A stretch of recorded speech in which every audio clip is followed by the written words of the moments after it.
Have you ever noticed that sometimes the more you give yourself, the less value you seem to have? It's as if the most devalued currency of our time is genuine presence. You give attention, affection, care, you pour yourself out, and all you get in return is silence, indifference, and if you're lucky, a cold emoji on some random app. But maybe the problem isn't just with others. Maybe it's also in the illusion that love, respect, or recognition are automatic rights for those who act with heart. I've been in that theatre, a one-sided performance of giving, where the applause never comes, and if it does, it's out of obligation. But tell me, if you have to scream to be noticed, are you even in the right place? Today we'll dive into something uncomfortable but necessary. Why have so many of us become extras in our own lives?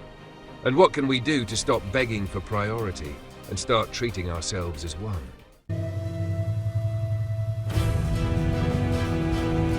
The Last Descent. It's curious how many people feel disposable, as if they're constantly being tolerated but never truly chosen. But no one is born invisible. We're taught to fade away. At first, it even feels noble. You sacrifice, you adapt, you let go. You think that pleasing, helping, and always being available is the path to acceptance. And what do you get in return? Silence, forgetfulness. The classic, "Oh, I didn't even notice you did all that." The truth is, the world doesn't value those who give themselves completely. The world values what it's afraid to lose. If you pose no risk of absence, you'll never be a priority. Sounds harsh? That's because it is. For years I tried that path, trying to prove my worth by being good. But I discovered that in a world full of desperate people, kindness is mistaken for weakness. When you extend a hand, many use it as a step to climb over you. You offer attention, they return indifference. And the craziest part? You end up feeling guilty. You're too sensitive, too intense, expect too much. As if demanding respect were a form of emotional dependence. Tell me, when did being ignored become a sign of maturity? At what point did they teach us that settling for crumbs is a virtue? Don't be fooled. You're not being rejected because you're not enough. You're being sidelined because you gave everything without asking for anything in return. And anything given for free, the system treats like recyclable trash. Want to learn how to become a priority? First, you must unlearn how to be an option. Because as long as you accept being someone's plan B, you'll never be anyone's plan A. And here's the most important part. No one's coming to rescue you. There won't be a magical light or spontaneous recognition.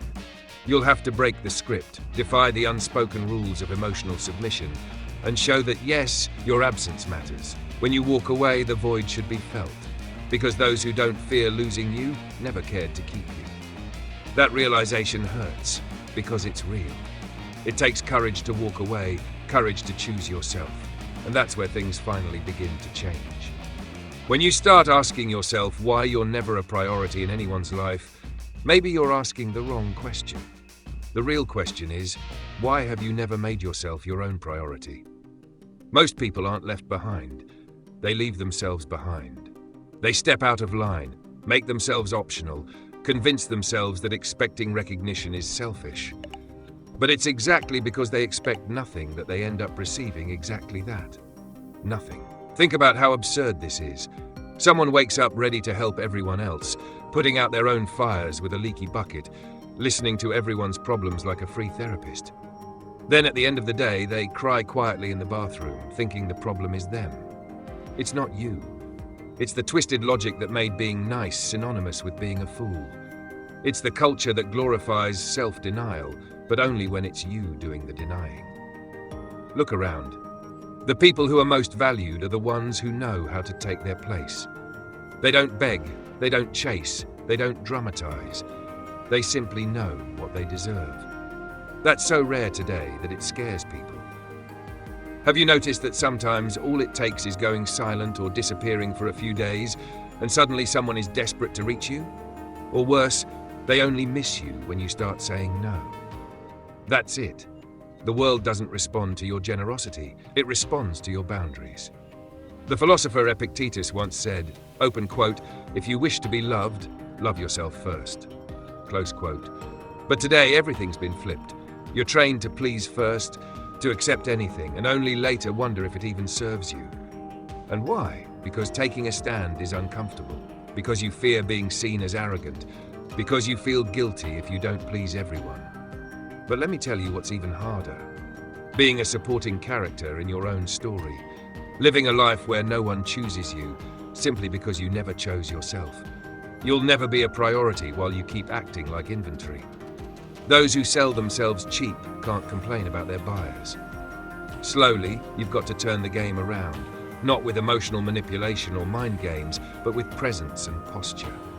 With the boldness to show up fully, without fear of losing anyone. Because if your presence doesn't make a difference, your absence should be a lesson. And the simplest lesson of all is this: if you don't know your own worth, you're teaching others how to throw you away. The greatest illusion of modern life isn't abandonment, it's the illusion of belonging. You stay close, reply fast, smile at the right moments, endure what you shouldn't, and call it a bond. But deep down, what keeps you there isn't affection, it's the hope for validation. And let me tell you, that hope is as toxic as it is sweet. It's poison served in a crystal glass. Have you noticed that people only treat as a priority what they fear losing? The problem is, you became a guarantee, and what's guaranteed turns into background. It's always there, and no one pays attention anymore. You've become the emotional wallpaper in other people's lives, silent, available, ignored. Want a simple example? The day you stop starting conversations, silence turns into a desert. But no one offers you water. They just notice you're gone and go back to scrolling their timelines. That's when you realize something powerful. Absence speaks louder than presence. And that's when things change. But only if you have the courage to change. You must understand, being constantly available isn't kindness, it's servitude. It's like trying to sell diamonds in a garage sale. No one looks twice because they assume it's cheap jewelry. Your value starts in the mirror, somewhere between your tired eyes and your sigh of exhaustion. The moment you decide, do I keep trying to prove my worth, or do I become someone who doesn't need to explain it anymore? This isn't about arrogance, it's about sanity. It's about stopping the habit of begging to enter rooms where your presence never mattered. Remember the story of the phoenix? It burns to ashes just to be reborn. That's right, sometimes your old habits have to burn too. Accepting too little, over-explaining yourself, begging for attention. All of that needs to die so that you can return. Not as someone asking for space, but as someone carrying your own ground. You're not being left behind.